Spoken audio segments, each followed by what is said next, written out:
I'm Momina. Today I'll teach you how to paint my favorite fruit. To paint this delicious fruit, you will need 300 GSM watercolor paper.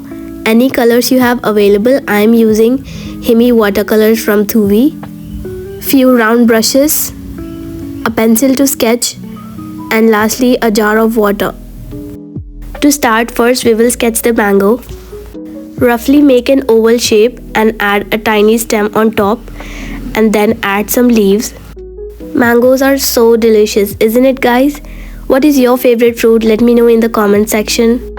Now that the sketching is done, let's finally begin with the fun part.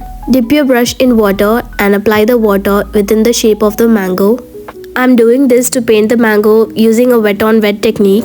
By adding wet paint to wet paper, we can achieve soft blendy looks, which is perfect in this case. First I started painting using lemon yellow color, and then I used dark yellow color, and at this point I was having a little too fun, so I used other colors like pink and green.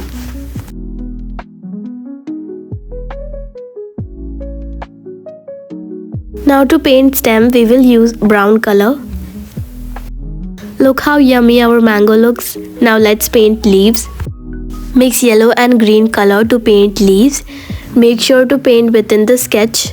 Add some brown to the green color and make some dark lines of the leaves to make it more realistic. Let's add some color around the mango to make it more fun and colorful.